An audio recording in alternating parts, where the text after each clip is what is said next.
অনেক জুলুম করেছে ওরা আমার উপরে, অনেক জুলুম করেছে। এখনো এদের জুলুমের বন্যায় আমি ভাসছি। তো কামরুল ইসলাম অলিপুরীর মাথাও একটু ডিস্টার্ব আছে, এর কিন্তু তার কয়েকটা সেরা মাথা। এখন পেশা কি? এখন তো আপাতত তো লুকিয়ে বেড়াচ্ছি। আপাতত পেশা হলো পরিবার নিয়ে পালিয়ে থাকা। আসসালামু আলাইকুম রাহমাতুল্লাহ। প্রিয় দিনী ভাই বোনেরা, আজকের ভিডিওতে আমি আপনাদেরকে দেখাবো হকের পথে যত বাধা। কামরুল ইসলাম বিন অলিপুরী কোরআন হাদিসের কথা বলার কারণে, তার কথা আহলে হাদিসদের সাথে মিলে যাওয়ার কারণে তার বিরুদ্ধে যে কত কি করেছে হানাফি আলেমরা। একটু আগে দেখলেন যে মুফতি শফিক কাসেমি বলছে যে তার সেরা, মানে কোরআন হাদিসের কথা বলছে যে তার সেরা। এরপরে মুফতি মারুফ কাসেমির উপর যে নির্যাতন চলছে, এর বাস্তব ঘটনা তাদের কাছ থেকে আমরা শুনবো, এবং এই হানাফি এই কট্টর গোমরা আলেমরা তাদের বিরুদ্ধে যে কত রকমের কথা বলছে সেটাও আমরা এই ভিডিওতে দেখব। চলুন শেষ পর্যন্ত দেখতে থাকি।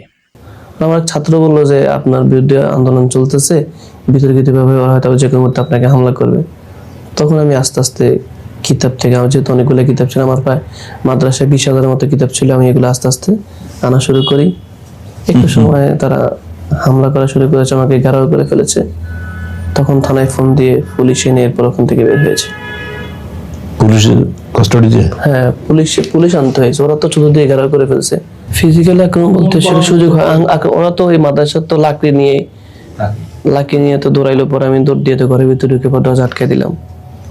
চতুর্দিক দিয়ে হামলা হলো, থাই গ্লাস সব ভেঙে ফেললো। পরে তো পুলিশ এনে এরপরে পুলিশ প্রোটেকশন এখান থেকে বের হয়ে আসলাম। অনেক জুলুম করেছে ওরা আমার উপরে, অনেক জুলুম করেছে। এখনো এদের জুলুমের বন্যায় আমি ভাসছি। ইমান সম্পর্কে 2-4টা কথা আপনাদের কাছে শোনানোর অপরাধে আমি জুলুমের বন্যায় ভাসছি। আমার ঘরে, আমার ভিতরে, আমার প্রতিষ্ঠানে, আমার পরিবারে, আমার সমাজে, সব জায়গায় রটানো হয়েছে আমি আহলে হাদিস। ফিতনা এত রন্ধ্রে রন্ধ্রে ঢুকে গেছে। আমাদের বাংলাদেশের প্রখ্যাত আলেম কুল শিরোমণি আল্লামা অলিপুরী সাহেব দামাত বরকাতুল্লাহ আলিয়ার ছেলে কামরুল ইসলাম অলিপুরী, যার কথা আমরা এতদিন বলতাম না। বাচ্চা ছেলে, ইস্তেদাদও দুর্বল। লামাজসাবি শায়েকরা যেহেতু আসলে বাতিল্লা সবসময় চায় যে হকপন্থীদের ঘরের মধ্যে ফিতনা ঢুকাইতে, তো কামরুল ইসলাম অলিপুরীর মাথাও একটু ডিস্টার্ব আছে, এর কিন্তু তার কয়েকটা সেরা মাথা। হ্যাঁ, আমি জেনে বুঝেই বলতেছি, এই বয়ান তো যাবে তাদের কাছে। অলিপুরী সাহেব দামাত বরকাতুল্লাহ আলিয়া সারা বাংলাদেশে যেহেতু বাতিলের বিরুদ্ধে লড়ে, এজন্য বাতিল্লা ওনার ঘরে ফিতনা ঢুকাইতে চেয়েছে। কামরুল ইসলাম অলিপুরীকে দিয়ে আবল তাবল কথা বলায় দিচ্ছে। প্রশ্নে লিখেছেন লুৎফুর রহমান ফরাইজি আপনার বিষয়ে বলেছে আপনি বেয়াদব। লুৎফুর রহমান ফরাইজি ভাই থাকে ঢাকায়। আমার সম্পর্কে এমন বাজে মন্তব্য করার আমার তো বিশ্বাস হচ্ছে না ভাই, সত্যি নাকি? সর্বনাশ, আমি জানি না ওনার কি ক্ষতি করলাম আমি। উনি আমাকে বেয়াদব বললো, ওনার সাথে কোন দিন কোন বেয়াদবিটা করলাম আমার তো বুঝে আসছে না। আচ্ছা, আরেকটা কথা এখানে আসছে, হুজুরের তেজ্য পুত্র। হ্যাঁ, ওই যে পীরগুলোর কথা বলছি না, এদের মুরিদানরা আমার ব্যাপারে এরকম ছড়ায়। হ্যাঁ, একটা পয়েন্ট আছে, লুৎফুর ফরাইজি ভাই মাঝে মধ্যে এদের পক্ষ নেয়, আন্দাধুন্দা সমালোচনা করে, আর মানুষের উপরে আহলে হাদিস হওয়ার অপবাদ একটু দেখতে না পারলেই, কোনো বিষয়ে তাহকিকের একটু ব্যতিক্রম হলেই কারো পিঠে আহলে হাদিসের লকব লাগায় দেয়। সাবধান, এই সমস্ত মিথ্যুকদের পাল্লায় পড়বেন না। সব ভালো রকম জেনে রাখবেন, আল্লাহ নবী সাল্লাল্লাহু আলাইহি ওয়াসাল্লাম বলেছেন, কাফা বিল মারই কাযিবান আন ইউহাদ্দিসা বিকুল্লি মা সামিআ। কোন ব্যক্তির জন্য আল্লাহর কাছে মিথ্যুক হওয়ার জন্য এইটুকু যথেষ্ট, যা শুনে তাই বলে দেয়। নতুন কথা যে বলার দরকার নাই। নিন্দা সমালোচনার জোরে ভাসমান থেকে এই সমস্ত কথার রিস্ক নিয়ে আমরা এই সমস্ত কথা বলতে হয় কেন? কারণ ঈমানকে অধ্যয়ন করেছি, ঈমানকে শিখেছি, আল্লাহর কালাম থেকে ঈমান শিখেছি, রাসূলের বাণী থেকে ঈমান শিখেছি। যখন ওই সমাজের কোনো পরিভাষা, যখন ওই কোনো রেওয়াজ, যখন ওই কোনো কুসংস্কার, যখন ওই কোনো সমাজের ব্যাপক আলোচিত বিষয়, যখন ওই কোনো সমাজের ব্যাপক আমলকৃত বিষয় দেখি, আল্লাহর কোরআনের সাথে সাংঘর্ষিক, মুখ না খুলে থাকতে পারি না। যখন এই সমাজের কোনো মানুষের বৃত্তি বিশ্বাস দেখি আল্লাহর নবীর সুন্নতের শিক্ষার বিরুদ্ধে যাচ্ছে, মুখ না খুলে পারি না। যখন এই মুখ খুলি, যারা বোঝার যোগ্যতা রাখে না একচেটিয়া ভাবে বিরুদ্ধে কেউ শুরু করে দেয়। দুঃখজনক, এমনকি অনেক লোক এমন রয়েছে, হানাফি মাযহাবের অনুসারী আমরা ছোটবেলা থেকে আজকে পর্যন্ত যত আসাতিজায়ে কেরাম রয়েছেন, যাদের কাছ থেকে দিন শিখছি, এখনো ইস্তেফাদা করতেছি, সবাই হানাফি মাযহাবের উলামায়ে কেরাম।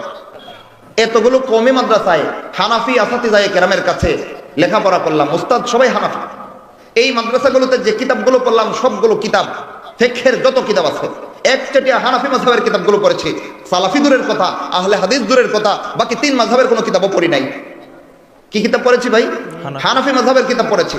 আজকে একটা মাসালা আমাকে জিজ্ঞেস করেন, যখন মাসালার সমাধান দেই ওই ছাত্র জীবনে হানাফি মাযহাবের কিতাবগুলোতে যা পড়েছিলাম ওই আলোকে সমাধান দেই। এরপরেও এই সমস্ত ঈমানগত বিষয়ের পদস্খলন সংশোধনের জন্য জাতির কাছে 2-4টা নতুন বিষয় পেশ করতেই হয়। ওই সময় এসে কেউ জুড়ে দেয় কয় আহলে হাদিস হয়ে গেছে। তাইলে কি ভাই কোরআন হাদিস বিরোধী কপালের বিশ্বাস পোষণ করাটাই মাযহাব? লা হাওলা ওয়ালা কুওয়াতা ইল্লা বিল্লাহ। এই সমস্ত জাহেল মুরাক্কাবরা কি বুঝাইতে চায়? কোরআন হাদিসের সাথে জড়িয়ে থাকাটাই কি লামাযহাবিয়ত? কোরআন হাদিস বাদ দিয়ে কপালের হিন্দু আর বিশ্বাস পোষণ করাটাই মাযহাব? ইন্না লিল্লাহি ওয়া ইন্না ইলাইহি রাজিউন।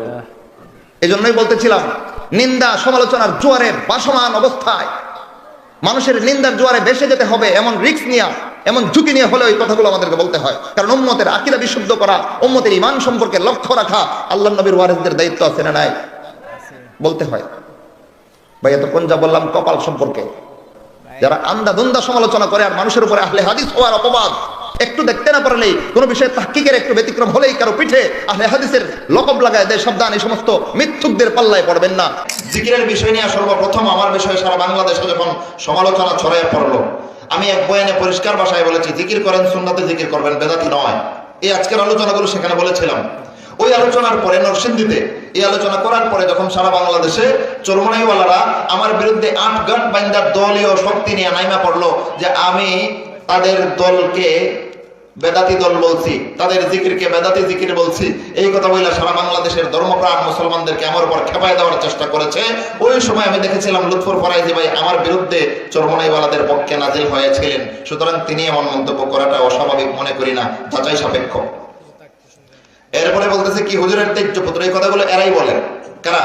ওই হালকায় জিকির বেদাত এই সমস্ত কথা আমরা বলার কারণে আমাদেরকে কোন সময় বেয়াদব, কোন সময় হুজুরের তেজ্যপুত্র বললে কটাক্ষ করে যে সমস্ত শয়তানেরা এরকম অপপ্রচার চালায় তাদেরকে বলবো, যাও মুহতারাম আব্বাজানকে জিজ্ঞেস করে এসব কোন দিন কোন জায়গায় আমাকে তেজ্য করেছিলেন। যদি প্রমাণ দিতে না পারো তাহলে বাংলার বুকে তোমরা চরম মিথ্যাবাদী প্রমাণিত হবে। আপনার সাথে আপনার বাবার সম্পর্ক ভালো না, এই কথা যারা বলে তাদেরকে বলবো আসেন দাওয়াত দিলাম, বাসায় আসেন, আব্বার সাথে একসাথে বসি, কথা বলি, দেখে আসেন সম্পর্ক ভালো না খারাপ। এই সবগুলো কথা তাদের শয়তানি। কাদের? যাদের দলীয় তৎপরতা কোরআন সুন্নাহর বিরুদ্ধে পরিচালিত হয়। আমরা যখন কোরআন সুন্নাহর হেদায়েতের বাণী মানুষের সামনে নিয়ে আসি, তাদের দলীয় তৎপরতা তখন হুচটকায়। ওই দলীয় তৎপরতাকে জায়গায় আনার জন্য আর আমাদেরকে লাঞ্ছিত অপদস্থ করার জন্য এই সমস্ত অপবাদ আমাদের নামে তারা রটায় বেড়ায়। এগুলোই ইসলাম। পীরের কাছে মরে দেওয়া এগুলোই আত্মশুদ্ধি হয়েছে ভাই। কি বলেন? এগুলো আত্মশুদ্ধি না শয়তানি? এই শয়তানের মহড়াতে এই দলগুলো দেয়, তাদের হেদায়েত সম্পর্কে সতর্ক থাকেন। আপনাকে মাহফিলের দাওয়াত করতে আপনার বাবা নিষেধ করেছে, আফসোস আমার আব্বার নাম্বার নেন আমার কাছ থেকে, নিয়ে ফোন দিয়ে জিজ্ঞেস করেন যে হুজুর আপনার ছেলেরা নাকি আপনি মাহফিল করতে নিষেধ করেছেন। আব্বা যদি নিষেধ করতেন, যেদিন নিষেধ করতেন আব্বার হুকুম মাইনা সেই দিন থেকে মাহফিল আসা বন্ধ করে দিতাম। এখনো আপনাদের সামনে আজকের মাহফিলে বিদ্যমান, তার মানে নিষেধ করছেন। বিশ্বাস না করলে ফোন দিয়ে জিজ্ঞেস করেন। এরপরেও যদি এই সমস্ত কথা রটায়, বুঝবেন চার চোখের সামনে তারা মিথ্যা কথা ছড়াইয়া তারা দাজ্জালিপনা করছে। ঠিক কিনা ভাই? শ্রোতারা, ইল্লাল্লাহ জিকির ইবাদত পড়লে সব আছে, দলিল মনের ভিতরে লা ইলাহা ইল্লাল্লাহ গোপন রাখলে সব হবে। ইল্লাল্লাহ জিকির করবেন না লা ইলাহা ইল্লাল্লাহ জিকির করবেন, এর সমাধান আমি কেন দিতে হবে? কোরআনে দেওয়া নাই, রাসূলের সুন্নতে দেওয়া নাই, সাহাবায়ে কেরামের জামাতের জিকিরের আমলের সমাধান দেওয়া নাই। ওইখান থেকে নিলে আমি কেন দিতে হবে আজকে? ঠিক কিনা ভাই? জিকিরের নীতিমালা কোথা থেকে শিখবো? কোন আলেমে কোন ব্যক্তির কাছ থেকে না, সরাসরি কোরআন সুন্নাহ এবং সাহাবায়ে কেরাম থেকে। জিকির একটা ইবাদত কিনা? ইবাদত। জিকির যদি ইবাদত হয়ে থাকে নিশ্চয়ই সেটা কোরআনে আছে, সুন্নতে আছে, সাহাবায়ে কেরামের জামাতের মাপকাঠিতে আছে। আমি আজকে একজন আলেম কেন বলতে হবে? কোরআনকে দেখেন, কোরআন কিভাবে জিকির করতে শিখাইছে। রাসূলের সুন্নাতকে দেখেন, রাসূলের জীবনীকে দেখেন, রাসূল কিভাবে জিকির করে শিক্ষা দিয়েছেন। সোয়ালক্ষ সাহাবায়ে কেরামের জামাতকে অনুসরণ করে দেখেন তারা কিভাবে জিকির করছেন। যেই শব্দে, যেই বাক্যে, যেইভাবে রাসূল সাহাবায়ে কেরাম জিকির করেছেন আমরা সেইভাবে করাটাকে হেদায়েত মনে করি। আর জিকির করার ক্ষেত্রে রাসূল সাহাবায়ে কেরাম থেকে বাইরে আইসা পণ্ডিতি করাটাকে আমরা বেদাত বলি। ঠিক কিনা ভাই?